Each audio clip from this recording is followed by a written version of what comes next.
Go ahead, honey. Okay. I'm Tina Casey, and this is Paul Casey, my husband. We got married in 2008. There we go. May. We have a daughter, Alice. She's 17. And we've been married for, 9 years? 9 years. It'll be 10 years in May. 10 years in May, yep. When I moved up here, I took a job at Accenture, which is a consulting company, and I worked there for almost 18 years. I started having some difficulties, meaning when I would do my work, I would find that I was doing the same thing multiple times.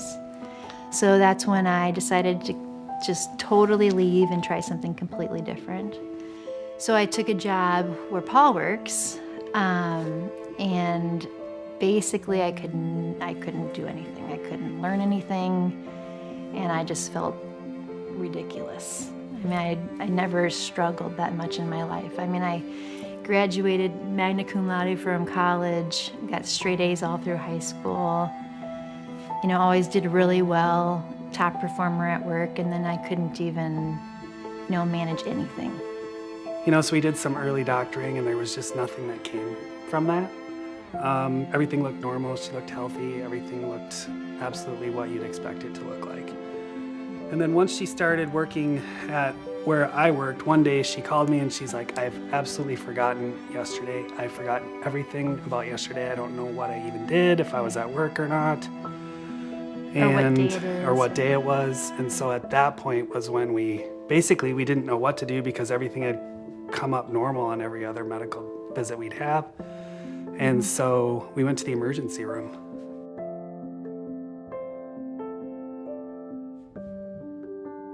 We had some special cutting-edge tests that included a spinal fluid test to look for proteins in the spinal fluid that would suggest Alzheimer's disease.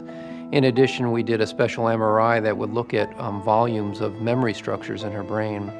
And those all came back consistent with an Alzheimer's diagnosis. I said, well, do I have a diagnosis? And he said it was early onset Alzheimer's. So it's just kind of bizarre because I was 43 when I got diagnosed, which is pretty young. This is a condition that is chronic, that's not curable, that will progress over time. It's one thing to make this diagnosis in a late onset patient, but in somebody who is in their early 40s, who is still raising their children, who is still in the prime of their work life, it's a challenging thing to do. One of my top 5 strengths is positivity, and I took a test years ago and it was it's always been in the top 5, but now, the last time I took one, it was number 1. So I think that really helps because I'm a positive person as it is, so I'm always gonna be on the positive side of things. And I think if you have your brain and your thoughts in the right place, and if you think on the positive end of things, you're gonna do a lot better. We know that we can do so much better if we focus on the whole person, not just the disease. For example, maybe only 5 or 10% of supporting someone with Alzheimer's disease has to do with prescription medications. The other 90 to 95% is about making sure that they're moving their bodies, they're exercising, they're eating well, they're not depressed, they're active, they're engaged in wellness activities that can really support them. Tina's preference would be to go out and walk outside or do something outside rather than go to the gym. I don't like to be inside, yeah. But so we've been trying to get to the gym regardless, but I really think she has her best days and her best times when we're regularly doing some type of exercise, for sure. I don't know, I just enjoy things more often. Enjoy being with friends, doing things that matter instead of things that don't really matter. I don't really worry about doing everything I need to do, maybe. I should focus on things that are gonna be good for, my family and friends and just spending time with people, because you can't replace that, so.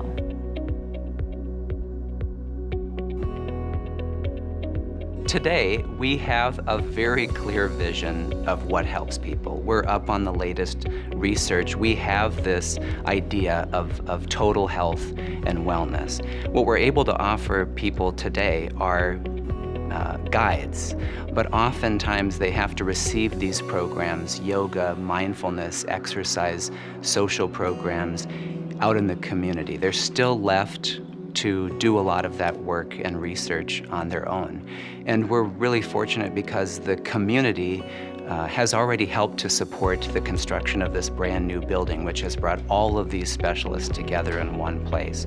But to really complete the vision, the next step is the support again from the community to help ensure that all of these pieces of the pie are able to be offered right here, the same place that people are seeing their doctors. They can go downstairs and meet with a nutritionist and do physical therapy and take a yoga class and start to build connections that are meaningful with other people. That's really how to do this the right way.